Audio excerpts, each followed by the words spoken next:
एक दफा का जिक्र है कि एक चमकदार अर्गवानी घर में जिसकी चिमनी आइसक्रीम कोन जैसी थी। पिप और बूफो नामी दो बेहतरीन दोस्त रहते थे।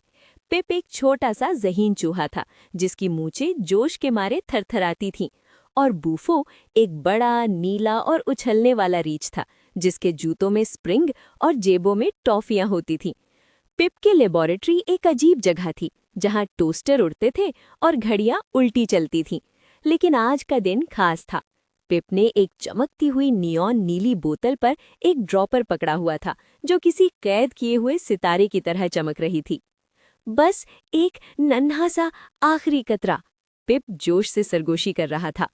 बूफो देखो, ये एंटी ग्रेविटी जूस सबको हवा में उड़ा देगा। अब न चलने की जरूरत होगी, न भारी बस्तों की, और न ही साइकिल से गिरने का डर। लेकिन बूफो साइंस को नहीं देख रहा था। वो अपनी नाक की नोक पर एक बड़ी सुर्ख रबड़ की गेंद को बैलेंस करने में मसरूफ था। उसने एक बड़ी सी जम्हाई ली। बेजार कुन, जब आप स्कोर बदल सकते हो तो दुनिया बदलने की क्या जरूरत है। मेरा ये जबरदस्त ट्रिक शॉट देखो। इससे पहले कि पिप रुको चिल्ला पाता, बूफो ने गेंद हवा में उछाल दी। वो छत से टकराई, एक रबड़ की बतख से लगी, पिप की नाक के पास से गुजरी और धड़ाम, वो सीधी चमकती हुई नीली बोतल पर जा लगी। बोतल के लाखों चमकदार टुकड़े हो गए और नीला जूस हर तरफ सोडे की तरह फैल गया। बूफो ने गीले फर्श को देखा और अपना बड़ा नीला पेट खुजाकर हंसा।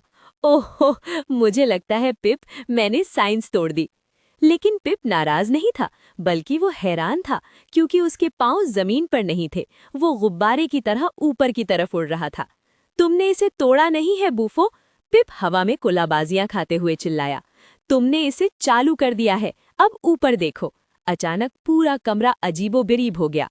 कुर्सियां हवा में नाचने लगीं, किताबें परिंदों की तरह उड़ने लगीं और बूफो लट्टू की तरह घूमने लगा। बूफो हवा में तैरने लगा और पास से गुजरते हुए एक उड़ते हुए सैंडविच को पकड़ लिया। वो जोर से हंसा और चिल्लाया, ये अब तक की सबसे बेहतरीन और मजेदार गड़बड़ है।